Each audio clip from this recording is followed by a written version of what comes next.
Yalla Home with Ellis and Big House. For the weekend. Don't normally say that on a Tuesday. Lovely, gorgeous sunset, 25 minutes past 5. Thanks for joining us. Let's talk about a special corridor even, between the UAE and London. Yeah, let's do that. Have you heard of these sort of air travel corridors? To be 100%, no. Okay. Tell me.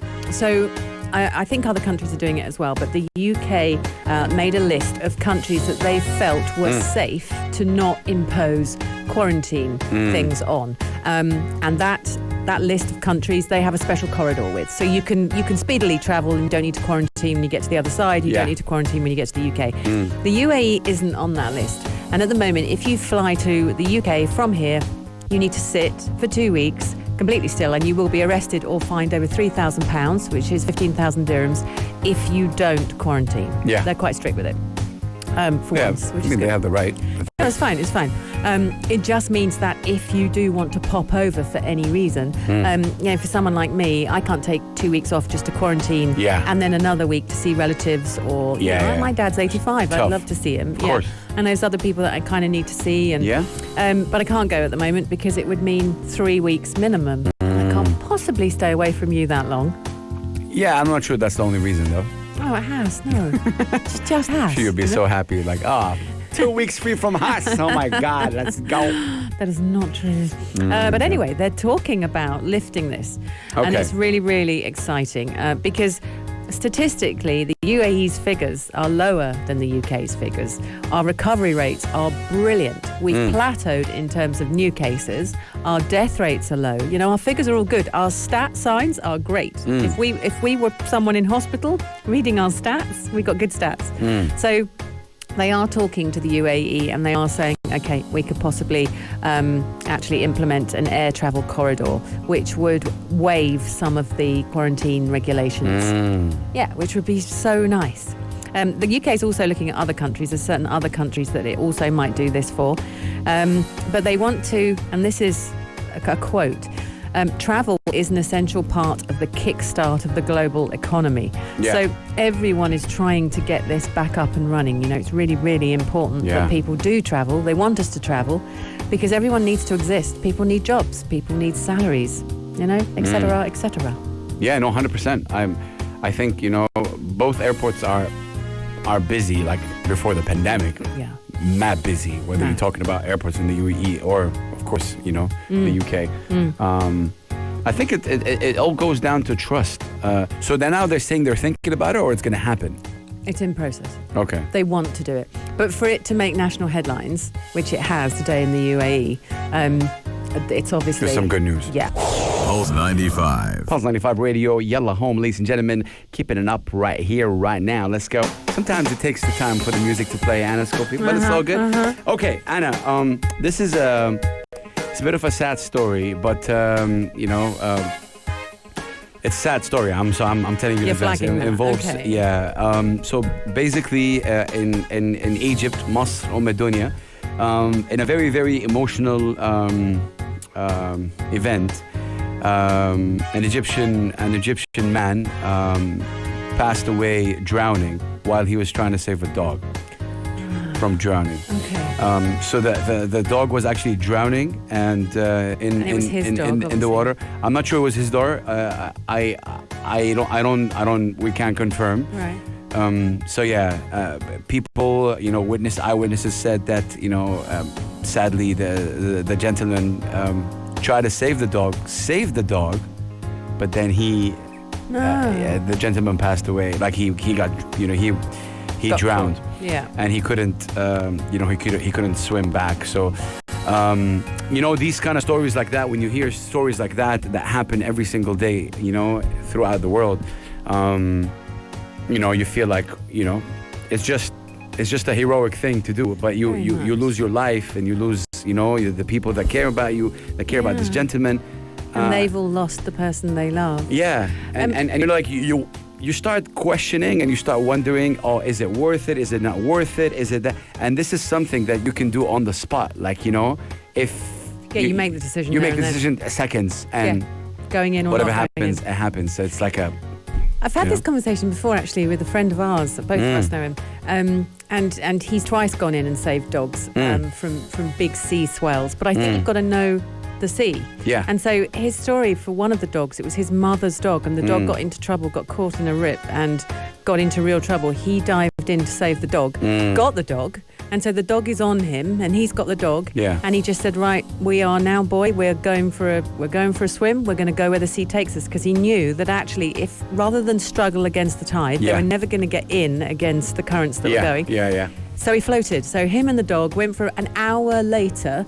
Basically, the tide Kind of just flying. went round in a circle and, of course, brought them back in, because that's what does happen. Yeah. So he just sat it out. They went right round and they came back in. But I wouldn't know to do that. Yeah. I'd try and grab the dog and swim back in. I think in you this know. case, like he had the information. I'm just like wondering if you see someone struggling, something like an animal or so, you automatically do. instinct. And there's a lot of these videos, Anna, that I've seen, sometimes like candid videos where they show you something like, situations. What would you do? For example, they show you a man shouting at a woman in front of the streets. Would somebody stop and say, "Hey, calm down"? There's so many people that kind of walk by, and it's all candid. It's all like it's all a game. It's all a part of an act. Right. But yeah, so many people kind of pass by. You can tell a lot by somebody who kind of stops and say, "Hey, I do. why? I get Why?" involved. Like, But again, the whole question is about you never know what this person That's right. is going to do. So this has happened to me personally. We were in Turkey, and we were just walking in Turkey, and all of a sudden I see a family. I'm not sure where they're from. I don't know if they're Turkish, can't confirm. And I see that the father kind of pushed his daughter with his leg and moved forward and started yelling. At that point, I was 5 seconds away of speaking something until my wife kind of stopped me, because she was worried also about me.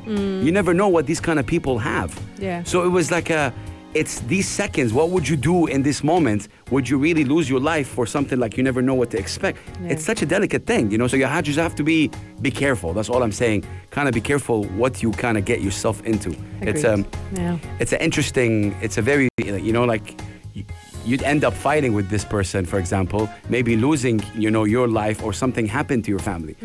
But I replied back to my wife at that point. I said, if I was alone, I probably would have done it. Yeah. But you guys are with me. I'm worried about you guys. Yeah. I'm worried Yeah. about Ahmed and Hanan at that point. Yeah, and I was you like, wouldn't wanna- What if something happened to me and then, I don't And know. they had to watch that, and it's all playing out. Something like yeah, that. and so Hanan grabbing your arm made you think twice. Yeah, it made me think It twice. stopped you. So it's yeah. interesting. Let us know, ladies and gentlemen. Yalla Home with Anna Schofield and Big Hass. Music's greatest songs. Greatest songs. Worth covering. Original classic hitmakers. And it's time to bring it forward. It's time to bring the music greats into at least the last 10 years, having had a lovely time dipping in and out of the 1940s, 60s, 70s, and definitely I have completely ripped through the 80s and the 90s in the last few weeks. And I thought it's really about time that I actually played a contemporary artist, someone who's very relevant now and is still making music and is still evolving. And there's no one more kind of relevant to that description than The Weeknd. And I remember his arrival.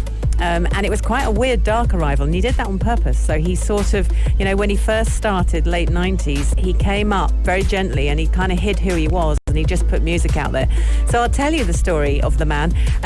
If I did him properly, we'd be here for days. So I'm going to skim over what The Weeknd has accomplished. He's only 30, so for him to have accomplished what he has is quite amazing. He's known as the Canadian artist.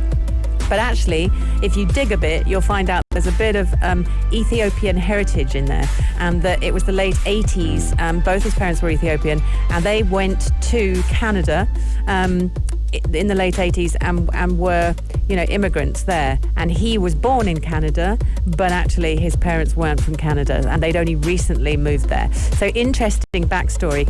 His name is Abel Makonnen Tesfaye. That is not easy to say. And he was born in 1990. Now, we know him as The Weeknd, and thank goodness, because it means everyone can pronounce his name. They describe him songwriter, actor, and record producer. I haven't seen him act. Have you seen him act, Tess? I haven't seen him acting. Yeah, he's done. Has he done some stuff? Serious, yeah. Interesting. Yeah.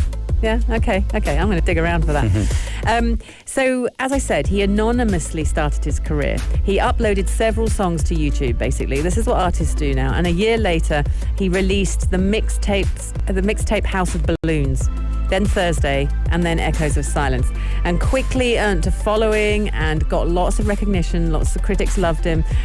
Did lots of sort of mainstream publications due to his dark style. It was properly R&B, and also the whole mystique around his identity certainly caused a stir. So that's quite interesting. You know, he didn't use himself as any kind of platform. He did it quietly. He just wanted the music to do its own thing. In 2012, he signed with Republic Records, and that's where it all went good. And basically, they re-released the mixtapes as part of the compilation album. So, and then, you know, that was Trilogy in 2012. So that House of Balloons and all the music from those early days that he secretly released to YouTube, he then came out and was able to go, here, this is me. The Weeknd has won 3 Grammy Awards. He's only 30, bear that in mind. 3 Grammy Awards, 2 American Music Awards, 9 Billboard Music Awards, 2 MTV Video Music Awards, and 9 Juno Awards. He's been nominated for an Academy Award, and he holds several chart records, being the first artist to simultaneously hold the top 3 positions on the Billboard Hot R&B Songs chart. Earned It. What did he have? He had I Can't Feel My Face, Earned It, and The Hills. They were all in there. So absolutely amazing. And he's got, you know, other awards as well. His early life sounds interesting. He was a bit of a rebel. Was our boy. And that's quite funny. So he's born in Toronto, Ontario, raised in Scarborough. It's funny hearing Scarborough because that's such an English seaside town, Scarborough. Is it? And yeah. And of course, the Americas is full of English names because we obviously went over there and did awful things and claimed everywhere as our own, but we called them by English names. So for him to grow up in Scarborough, I was like, hee. The Brits will understand that. And he's the only child of his parents. Did not know his father. He's talked about his dad in various interviews. He was brought up by his mother and his grandmother, the women just doing their thing. He said in an interview, look, he might be a nice guy. I don't know him. I've seen him like once. I think I saw him when I was 6. He said he wasn't abusive. He wasn't an addict of any sort. He wasn't an idiot as far as I know. He just wasn't there. And those are the Weeknd's words. He had another wife and he had other kids, and off he went with those kids. And so the Weeknd just has got on with his life. But when he was 11, he started getting into all kinds of things that he shouldn't have got into. You know the story. And it gradually sort of escalated. So by the time he was 15, 16, he was heavily involved. And he also said that he used to shoplift in order to find money to get hold of the things he wanted to get hold of. So he had that kind of early childhood, which then stood him in good stead, I think, for the kind of songs that he's writing and the kind of passion that he puts into his music, because his music is dark. And there is big messages behind a lot of it, but so creative and so amazing. There's so many songs that I could play. His first song was Wicked. Was it Wicked Games, House? I said it to you just now. Wicked Games. Wicked, yeah. That was his first song. I'm not going to play that. I'm actually going to play Starboy because it's a huge song. It was his 3rd studio album, and the album's called Starboy. And then the first single that they released from that album was this. And it's got French electronic duo Daft Punk in it, and we all love a bit of Daft Punk, and for some reason Daft Punk and The Weeknd, they really get on really well. So they were doing stuff already before this song actually came out, and then someone told the producer that The Weeknd and Daft Punk were doing things together, and he went, okay, well, let's do this. Let's do a song. It immediately topped the charts in Canada, France, Netherlands, New Zealand, Sweden, Billboard Hot 100. It became The Weeknd's 3rd chart topper, and it took Daft Punk, it's important not to get the letters the wrong way around, into the charts where they hadn't been before. So it gave them a really big shove up. And now he is the guy that we know him to be, with the history that we know he has. And, you know, I mean, every time I look at him now, he seems to have different ladies. He hasn't actually married any of them yet. Who did you saw him, didn't you, in the Emirate? Yeah, he was with, I believe he was with Bella Hadid. At the time, yeah. So I'm not sure if he's still, I think they are. No? But I think no, the last I'm time- not sure if they are Yeah. or not. I haven't sort of Yeah, read yeah. anything. But Yeah. and I remember you saying that, and I was like, oh my goodness. So I was there for that Formula One, and I was in the crush and couldn't get in. Yeah. So that happened Oh, that yeah, particular yeah. So year, many and people. he was the one I wanted to see. I wanted to see the weekend. Anyway, that happened. But also, there's something else when. And this has never actually come out, but I saw a thing after we lost George Michael. The Weeknd actually came out a couple of weeks after and said, I'm so saddened. You know, he just released this statement. It was probably an Instagram post. I'm so saddened. I've been working on some stuff with him, literally. And there is a song with George Michael and The Weeknd. It's never seen the light of day, but it's out there. Do you know I think of it's it? out. Is it out? Yeah. And okay. I think it's out. I can't confirm, but I've seen it on YouTube. I'm not sure if that's the authentic one or they put it out. Yeah, because there was a bit of him could be going, wrong. I'm not gonna, Yeah. and the family didn't want to at the time, and there was kind of, I was like, oh, this is interesting. Because again, who would have put those two together? I wouldn't have put those two together. Yeah, but that's the thing. Remember, we're just talking about Sting and Gims. It's the same Yeah. kind of thing. Like Gims is Yeah. a very young French sensation, Yeah. and Sting is a legend. So same thing with you're music right. is music. Like, you know, these artists connect with each other on a creative level. And I wonder who made that connection. I love it. I love it all. So let's have a listen to this amazing artist who's just pumping out super good music. Yalla Home With Anna Schofield. and Big House. And we're across the UAE through till 8 o'clock tonight. Anna Schofield and Big House. Let's talk about Twitter, because I know you're going to kick off. Your hat will fly around. No, I mean, you know, like the media is playing a big role in everything right now, whether you're talking politics, sports, everything. So obviously the US election is coming up, and Twitter actually starts to showing all US users election misinformation warnings. Yeah. So they, you know, like they would show a warning saying that you might encounter misleading information about voting, this and that. Election results might be delayed. They're using that, and obviously I believe this is starting today in the US. Users in the US will see two large notices at the top of their feeds that aim to debunk misinformation related to voting.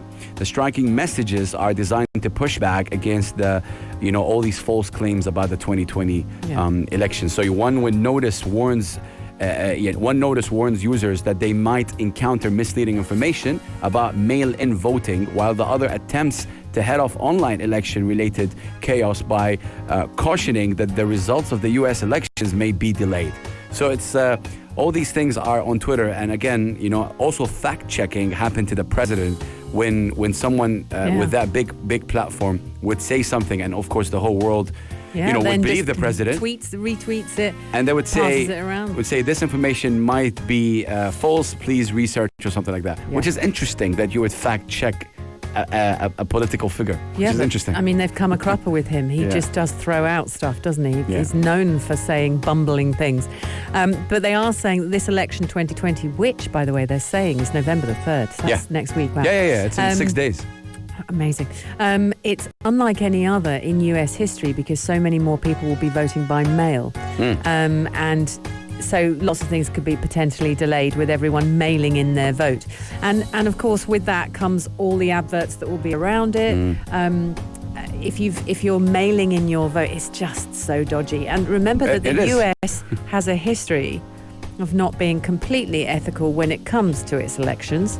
There's murky water surrounding a couple of the presidents and whether they actually should have got in or not. So with that being the case, the spotlight is on them. I mean, they're still investigating whether Russia was part of the vote 4 years ago. It's still... You want to hear something funny? Tell So me everything. I got a call from the consulate saying that if you want to attend the event, which is obviously the announcement of the president, and it's all right. It's all Amazing. And but it's all that. It's a big event, obviously. Yeah, it's huge. It's an event and inviting people in the UAE, in the Arab region to witness, because obviously without going into too much politics, the US, politics affect the world. Of course. And now it's a big deal, and people are waiting, would Donald Trump be re-elected, which would be also big news, and with Biden, with his, obviously Democratic Party and stuff like that. But I think the main thing that people are talking about a lot is the age of both the of them. candidates. They're 70s, aren't they? They old. You know, it's a fact. You Yeah. know, so which I don't know if this happened in the States before or something like that. I don't know, but it's kind of interesting. I think. But Biden apparently does have this little nutcracker. Like, she apparently is incredible. His vice president, everyone just loves her. I'm saying everyone. I'm generalizing, obviously. There's lots of good talk about her. She's got good word in mouth, and apparently she's feisty. And so there's a lot of belief that with Biden you get this, powerhouse as well. Let's see. This I powerhouse just female. think that they definitely need a female president. Like, that's really a must. Yeah. That's happening. Yalla Home. Anna Schofield. Big House. 7 minutes past 7, driving you home across the UAE. Now, this is always a favourite of mine. Whenever there's a chance to learn another, I can't expect to learn Arabic. I've been here 10 years, but I've learned the most words in everyday kind of usage and language with you, Hass, in the last 2.5 years. So I love learning new ones. And when I saw this, it's Saeed, and it's his guide to trying to calm a situation down, learning some Arabic phrases that will calm the situation. Yeah. So, but we need your guidance, because I just don't want to go on air trying to say Arabic things that might actually be offensive. So. No. I mean, you can't be offensive even if you try, because if you're true Arab, you'll be okay for people to learn the language. Don't get mad at it. We're learning. So yeah, I think it's a big deal. So let's start with number 2, Anna. Can you say it? Tuwal balak. No. طول Tawal بالك. balak. Yeah. And actually, we're just talking right now to my Arab brothers and sisters tuning in, where these are phrases that we can use in order to kind of make an angry soul less angry. So, طول بالك, like Saeed says, he translates to expand your mind. But it's funny when But he that said... sounds quite offensive. Like, if someone said, look, expand your mind, love, I'd be like, don't you talk to me like that. Yeah. But literally, that's what it means. But Right. technically, it means What's kind the vibe? of calm down. It does it? Yeah, take it easy. Tawal Have balak. some patience. Okay. And so yeah, it's effectively saying when addressing life's common frustrations. However, faced with a particularly furious dispute, the phrase just doesn't cut it. So طول بالك is take it easy. Exactly. That's what it is. Tawal in English. balak. Yeah. Take it easy. But again, I gotta note that it depends on the dialect. So طول بالك is mainly used in Lebanese, Jordanian, Syrian kind of dialect. So if I said that to some Lebanese friends, they'd be like, they would okay, understand that. They get it. But yeah. maybe for GCC, it's understood, but they won't use it. Right, That's right. why it's tricky. Okay. Okay, give me number 3. Wala yahimak. No, wala is a very difficult one. Wele, Wala wala. يهمك. Ooh, what? يهمك. That's not how it's spelled. I know, Excuse me, thank you very much. Yeah. Okay, wala. ولا يهمك. Where's the ya though? I know, yeah. Yahimak. It's yeah. I'm giving Yeah. it the right way, Yahmak. يهمك. Yahimmak. Yeah. Wala yahimmak. This is so funny. If you're Arab listening to us right now, it's hilarious. But yeah, this is actually kind of interesting. This means that kind of don't bother. Like, Just whatever. Like Yeah. that. Forget about it. Forget about it. More like forget about it. Okay. ولا يهمك. Like, don't worry about it. It's all good, Okay. That vibe. And it's really, really popular. Again, it's all depending on where you're using it as well. You can use it in more than one place. Okay. One of those places is, yes, if there's a situation like getting angry. For example, like I can tell you, hey, I need you can ask me, do you need a ride? I'm like, no, don't worry about it. Like, ولا يهمك, خلاص, okay. it's okay, it's taken care of. Do you need a ride? No, I would say wala ولا يهمك. yahimmak. Yeah. Yahimmak. Okay. Okay. Give me number 4. Okay. Sibu or sibuha. This is interesting. Sibha. I'm trying to understand this. So, Sibu, it's Sibu. Or Sibu. Sibha. Sibu means kind of leave it or let it be. Okay. Mm. Sibu. So, yeah, I'll Sibu. remember that one, you see. Sibu. But again, it doesn't like... Just let it go. It's so funny. Yeah, but it all depends, on the situation. Like if two people are arguing and you say Sibu, they'll be like, what are you talking about? Oh. So you have to just know where to say it as well, which is Oh. kind of interesting. So there's Saeed from The National is saying that it's a phrase often used by friends when pulling away the person. Yeah. Right. it's Sibu. Like, for example, let's say me and Mikey got into something, right? Right. And like, and you would say to Sibu. me, Sibu, leave him. Right. Look, let him be. Yeah. Sibu. Okay. Yeah. But I only say that to you. I wouldn't say it to Mikey. Why? Well, because you said you'd say it to me. And I'm like, why wouldn't I say it to Mikey? That's what you just said. You said if me and Mikey got into it, Yeah. and you'd say Sibu to me. Oh, no. You would tell I me could that. say it to either of you? Yeah. Yeah, okay. Depending on who you want to be pulling up. Okay. So if you want me to get away from Mikey, you would tell me Sibu. Right. But if I wanted Mikey to get off you, I'd be Sibuing Mikey. That's actually true. Okay. It's so funny. Okay, give me the fifth one. Okay, here we go, people. La ilaha illa Allah. This is it's a big one. It actually means there's no God but Allah. This is the term. Fair. And it's actually best used if it's a dangerous situation. What makes this phrase so effective is often act as a mental circuit breaker, and he's right. Obviously, just getting into it quickly, in the Islamic faith, the statement La ilaha illallah is often immediately followed with Muhammad Rasulullah, which means and Muhammad is the Prophet of Allah. People use that, and sometimes automatically the furious person kind of snaps back to reality once that happens. You introduce that. Like, it we say repositions things. There's another word, istahdi billah, like just say Allah, just say God, and that automatically will kind of calm you down. Okay. But these are all phrases, if I may add. It's interesting how people can use it like differently in different situations. It's not like it's different, Yeah. But it's interesting that you're able to say a couple, like all of them right, like, which is Sibu, interesting. I Your definitely favorite one gonna is remember Sibu, I think. Only because I can say it. This last one you're going to need to give me some practice on. I'll give you off the air practice. But ladies and gentlemen, let us know what you think of Anna's, I think, attempt. She did really well, I think, in my opinion. I completely you did hacked well. it to pieces, all of Yeah. it. Yalla Home With Anna Schofield. and Big Hassle. Live through till 8, so don't go anywhere. Keep us on. We've got more in our tanks, there's a lot more to come. Really? Speaking of tanks, That's good to know. Speaking of tanks, tell me. your tank is full on Saturday night. It is. 6 till 7, he comes busting out of the radio as only Big Hass can. Brand new show. It's actually been running for a month. Brand new show. And if you perform for him, you can do whatever you like to do. So you can contact him. He'll give you the website in a minute. But more than that, all you got to do is sing or answer questions or take part or do a monologue. I'm dying for someone to do a play. And if you do, there are amazing prizes to win. So let's tell you about them. We've got 3 major sponsors at the moment. One of them is Thai Select. It's actually a restaurant called Spicy and Ginger. But the wonderful thing about it is it's certified by Thai Select, which means all the chefs have had to be trained properly and checked for the preparation of bona fide Thai food. So you're getting a gorgeous meal, and 2 people can go on us. 100%. Also, another sponsor is Sheraton Sharjah Beach Resort and Spa. We are offering you guys one night, a sea view Premier Deluxe, really cool for 2 people, including breakfast, lunch, and dinner. Obviously, the Sheraton Sharjah Beach Resort and Spa is Sharjah's favorite seaside gathering place, and you don't want to miss this.